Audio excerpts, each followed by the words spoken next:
ఈ వీడియోలో బంగాళదుంపల వేపుడు రెసిపీ తయారీ విధానం చూద్దామండి. ఇది చాలా టేస్టీగా ఉంటుంది. పప్పు చారు కాంబినేషన్లో సూపర్గా ఉంటుంది. మీరు కూడా తప్పకుండా ఒక్కసారి ట్రై చేయండి, మీకు బాగా నచ్చుతుంది. ఇంకా ప్రాసెస్ ఏంటో చూసేద్దాం. అందరికీ నమస్తే, welcome back to my channel. నేను మీ నాగలక్ష్మి.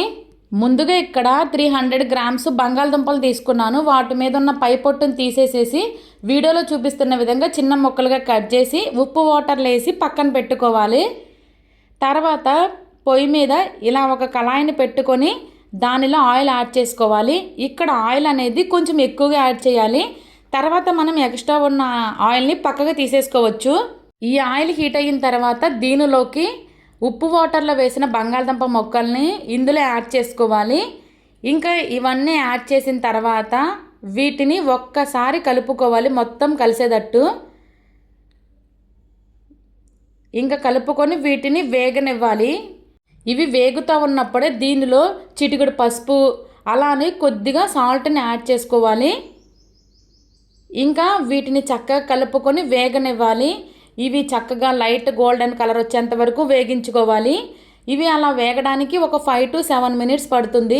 మంట అనేది మీడియం టు లో ఫ్లేమ్ పెట్టుకొని వేగించుకోవాలి. వీటిని మధ్య మధ్యలో కలుపుకుంటూ ఉండాలి. ఇక్కడ కొంచెం క్రిస్పీగా చేంజ్ అని చూస్తున్నారు కదా, వీటిని లైట్ గోల్డెన్ కలర్ వచ్చేంత వరకు వేగించుకోవాలి. ఇక్కడ లైట్గా కలర్ అనేది చేంజ్ అవుతుంది. అలానే ఫ్రెండ్స్, నా వీడియోస్ మీకు నచ్చితే తప్పకుండా లైక్, షేర్, సబ్స్క్రైబ్ చేయండి. ఇంకా బంగాళదుంపలు అనేవి ఇక్కడ చక్కగా కలర్ అనేది లైట్ గోల్డెన్ కలర్లోకి చేంజ్ అవుతున్నాయి. ఇంకా వీడియోలో చూపించిన విధంగా బంగాళదుంపలు ఫ్రై అయిన తర్వాత వీటిని తీసి పక్కన ప్లేట్లో పెట్టేసుకోవాలి.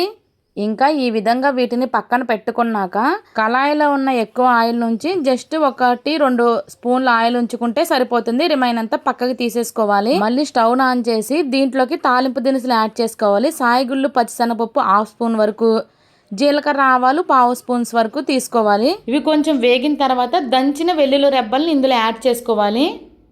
అలానే కొంచెం కరివేపాకుని యాడ్ చేసి వీటిని కొద్దిగా వేగనివ్వాలి.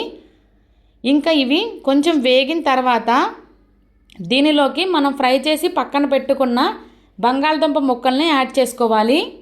ఇంక ఇవి ఎక్కువ ఏమీ వేగనవసరం లేదు. ఇవి కొద్దిగా ఒక 2 మినిట్స్ వేగిన తర్వాత దీనిలో రుచికి సరిపడినంత కారాన్ని యాడ్ చేసుకోవాలి. ఇంకా దానిని చక్కగా కలుపుకొని ఒక 2 మినిట్స్ అలా ఈ కారం ఆ ముక్కలకు పట్టేంత వరకు వేగనివ్వాలి. ఇంకా అది కొంచెం వేగిన తర్వాత 1/2 స్పూన్ వరకు ధనియాలు, జీలకర్ర పొడిని యాడ్ చేసుకోవాలి. ఇది యాడ్ చేసిన తర్వాత మొత్తం ఒక్కసారి కలుపుకొని ఒక 2 మినిట్స్ అలా వేగనివ్వాలి. వేగిన తర్వాత సాల్ట్, కారం సరిపోయిందో లేదో చెక్ చేసుకోవాలి. అన్నీ సరిపోయిన తర్వాత ఇంకా ఫైనల్గా స్టవ్ని ఆఫ్ చేసేసుకోవాలి. అంతేనండి, టేస్టీ బంగాళదుంపల వేపుడు రెసిపీ రెడీ. ఈ వీడియో మీకు నచ్చితే ఒక లైక్ చేయండి, మీ ఫ్రెండ్స్ అండ్ ఫ్యామిలీకి షేర్ చేయండి.